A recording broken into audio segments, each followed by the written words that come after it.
Gestures are a really important part of language, but how do we use them and why? Linguistics isn't just the study of words or sounds, it's the study of all the parts of conversation. That includes gesture analysis, which looks at co-speech gestures, not posture or gaze, but winking or sticking out your tongue or how your arms and hands move alongside speech.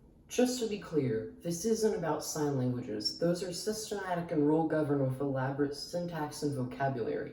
Signed languages are language, but gestures are paralinguistic. They accompany language. Gesture analysts make their job easier by talking about different categories of gestures, which explain how they relate to meaning. And those are, number one, iconic.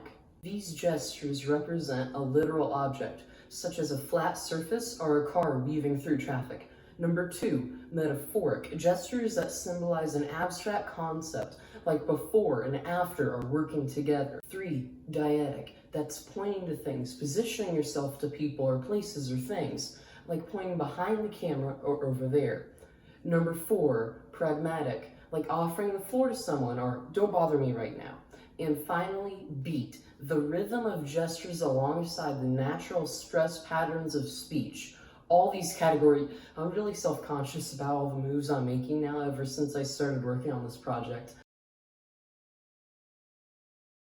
These categories can coexist as well. Often gestures that are performed on beat will fit into another category.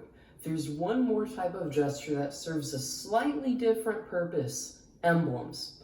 Emblems are named gestures that don't have to occur alongside speech to have meaning, like thumbs up. It has a meaning outside of the context of speech.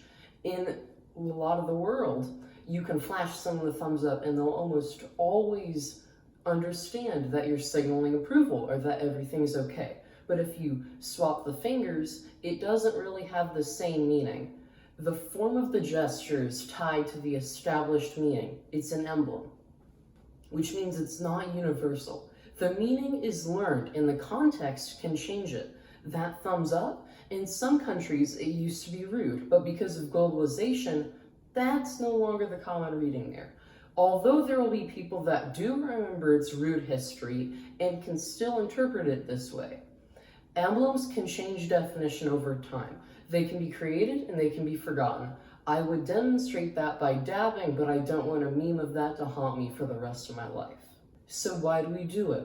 What does gesturing actually accomplish? Well, first, redundancy for decoding and encoding errors. Languages have agreement all over the place. There's redundancy baked into everything. Spoken language is ephemeral. Once something is said, it's gone. Those sound waves have moved on and they are not coming back.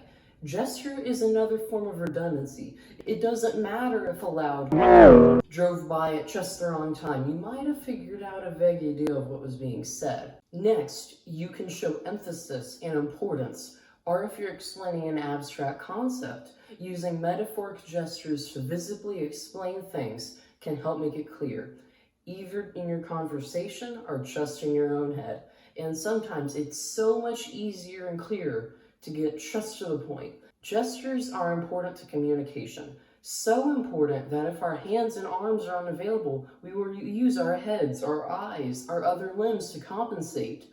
Gestures can also show an understanding of social norms. If you're embarrassed to say something, you can make that clear by covering your face or your eyes, or by doing that move that looks like there are no paper towels or hand dryers in this bathroom, so I guess I'll just shake them. And by the way, the infographics showed it a great video on how you might want to stop using those electric hand dryers. Back to the point. Or if you want to distance yourself from what you're saying, you can use scare quotes or put a boundary around yourself. Gestures also seem to help us get the words out in the first place. That's why people gesture when they're on the phone and why people that have been blind since birth gesture.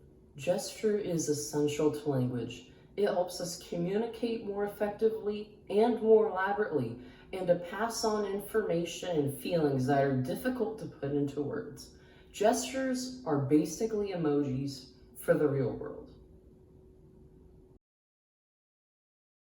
So, Mom, since I know you will eventually watch this, now after researching for the subject and Working on this 1.5 year long journey, I now understand why you feel the need to put 5 million emojis at the end of your texts.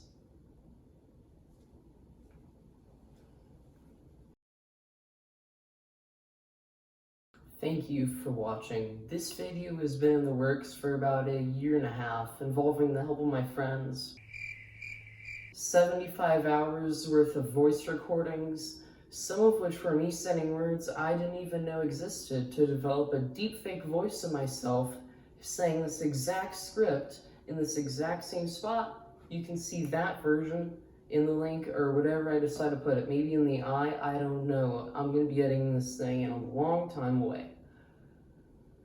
But wherever it is, feel free to take a look at that version, and see you whenever I decide to upload next. Bye.